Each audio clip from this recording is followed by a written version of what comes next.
Today I'm going to answer the most frequently asked Risk Global Domination questions for dummies. So first of all, how to play Risk Global Domination. It's very simple. Your turn is sustained of 3 phases: draft, attack and fortify. To deploy your troops, just simply press on the territory you want to put your troops to and then press to confirm. In the attack phase, tap on the territory you want to attack from, and then select the enemy's territory you want to attack to, then press on the dice.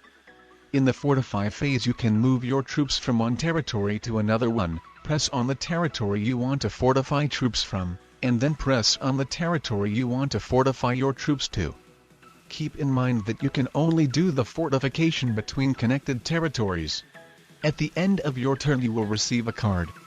From the cards you will be able to make sets and trade them in for extra troops. In order to trade in a set, you need to tap on this button, and then select the matching cards. It can either be infantry, which is made from 3 soldiers, cavalry, which is made from 3 horses, artillery, which is made from 3 cannons, or it can be 3 different cards. Also, in case you've got this card, then you're lucky. It's called a wild card and it can be used as any card, so you will be able either to trade in a set faster or get a better one. Now you're probably wondering how many troops you will get from traded in set. Well, it depends whether the game is played with progressive or fixed cards. So what's the difference between fixed and progressive cards? Playing with fixed cards, the set values are always fixed. You will get 4 troops for infantry, 6 troops for cavalry, 8 troops for artillery, 10 troops for all 3. While in progressive cards, the set value increases from every traded in set, starting with 4 troops and ending with 60. The set type doesn't make any difference. The first player who trades in a set will get 4 troops, the second one, 6 troops, and so on. Basically, the value goes up by 2 troops from every traded in a set until 12, then it will be 15, then 20, and so on. The value goes up by 5 troops until 60. 60 troops is the current maximum. From then all the sets will be worth 60 troops. In order to get a card, you need to capture at least 1 territory per turn. Also, when you take your opponent out, you receive their cards. But how do you else can get more troops without cards? Well, first of all, it's the number of territories. No matter how many territories you have, you will always get 3 troops.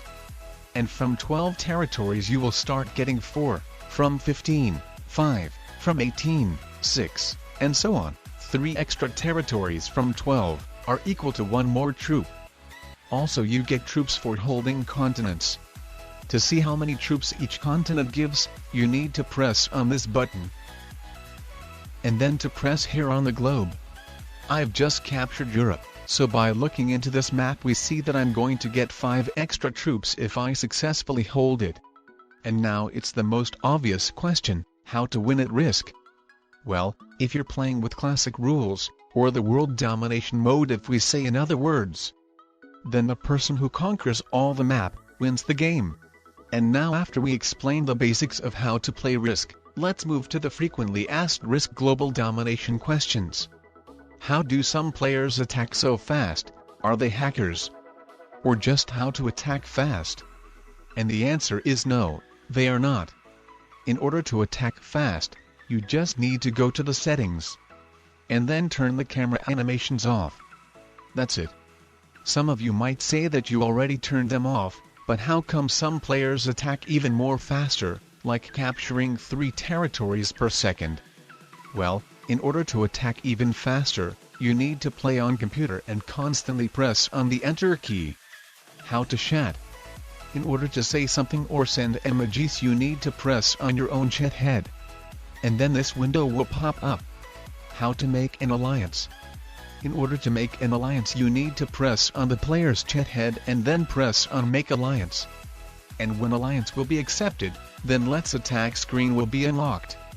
So if you want to tell your ally to attack a concrete person, then you need to tap on that player's avatar.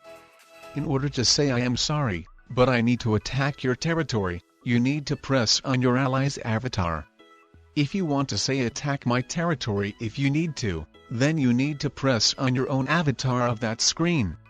Also, you can communicate with your ally by sending private thumbs up, thumbs down and heart emojis. Also, no matter whether that person is your ally or not, you will also see these 3 buttons next to them. The left one is for checking out the player's profile stats. The middle one is for reporting that player. You can either report them for collaboration, hacking, cheating, harassment, or offensive name or avatar. After you selected the reason, you can write a short message above, and after that, just press on Confirm Report. Or in case you want to cancel it, then just press on X.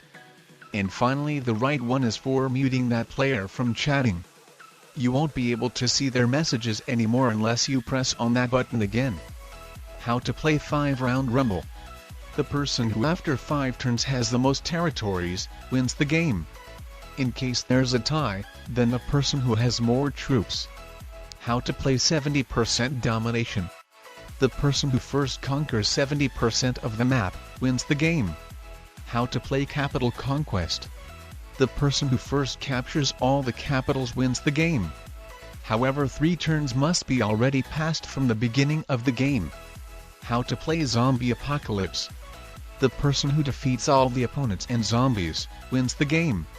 However, zombies can always respawn, so always deal with your real opponents first if possible. I can barely see any territories. Did I get into the hacker's game? No, if you see the view like this one, then you got into the game with Fog of War. And if you see such white territories which cannot be conquered, then you're playing a game with blizzards. How to switch between instant blitz and manual rolling. Just simply use arrows over here. How to leave only 1 troop on a newly captured territory. Manual roll with only 1 die. How come I get such good blitz rolls when blitzing zombie armies in zombie apocalypse game mode? The thing is that when it comes to attacking zombies, you as an attacker win every tie roll, differently than attacking real opponents when you lose every tie roll. How come I get such bad blitz rolls when blitzing capitals? The thing with capitals is in that defending capital gets the 3rd die when being attacked. Differently, a simple territory, which only has 2 dice when being attacked. Is the dice rigged in favor of new, low-ranked or premium players? No, the dice isn't rigged. All human players have the same odds no matter what rank they are or how much money they spent in the app. Why is there +2 sign on some of the cards? Some cards give you 2 extra troops. You can see a bubble with +2 sign above these cards. For example, if you have a territory of Afghanistan and you've got a card in which the territory of Afghanistan is pictured, then 2 troops will be automatically put on the Afghanistan territory after you trade in a set using this card. So for example, if you had 6 troops on Kamchatka, after trading in a set you will have 8 troops on it as +2 troops. So basically, in order to get 2 extra troops, you need to have that territory captured, the one which is pictured in the card you have. And this button over here highlights the territories of the territory cards you have. The game suddenly ended even though nobody conquered the whole world. What happened? Well, it's possible that you either played 5-round rumble, 70% domination, or Capital Conquest game mode. And how to win at these game modes I explained earlier in the video. How to add a friend in Risk. So to add a friend in Risk, first of all you need to press on this green button on the top right corner. Then you need to ask your friend for their player ID which they can find there. In this case we will try to add my alternative account called ListenCooper9. So as you can see we got the code here. After you got the code you need to press on this green button over here. Then just simply type your friend's ID in the box and press enter. Boom! The friend request has been sent. Now let's switch to my other account to accept it. In order to accept a friend's request you just need to press on the green box with a tick. Friend request has just been accepted. Now to invite your friend to the game. You need to select Play Friends button in the main screen and host the game. Then press on Create, and then select the map and settings you want to play with. After the game is created press on the invite box which you will find in the bottom left corner. It will open your friends list. Then find your friend you want to play with, and send them the invitation by pressing on this button. That's it, your friend should have gotten the invitation which they can accept it. But in case your friend doesn't see the invitation or lobby you have hosted, then you can share the game ID which you can find here. Then your friend will have to type the given code in the box after pressing on this button. And that's it. How to change your country. Go to the settings, and scroll down over there. Press on your current country and then select the new one. How to change risk name. In order to change your name you need to log in with either Facebook, Google Play, Game Center or Steam account. So you will be able to use that profile's name. How to enable the colorblind mode. Scroll down in the settings and you will see that option over here. How to create a new risk account. Simply scroll down to the very bottom of the settings and press log out. And then just simply press on create risk profile. That's it. Also, before logging out of your old account, make sure to set up a password for that account and create a risk-generated name too, if you haven't already, as otherwise you can lose your account forever. Also keep in mind that you can create a new account only on the mobile version on the app. So if you play Risk on Steam, then just simply download the app to your phone, create a new account, set up the password and then use the login info on the Steam. How to become good at Risk. Learn from the materials online. For example, the Risk Forever channel on YouTube provides hundreds of videos full of well-analyzed games and tips and tricks videos. So that's one part, and another part is to apply your newly gained knowledge in practice games. Shameless self-promotion, but come on. Subscribe to the channel if you're eager to learn and improve your rank in no time. And welcome to the Risk Global Domination. I hope you will have a great time playing it. And in case you haven't downloaded it yet, then all the links to the app will be at the bottom of description.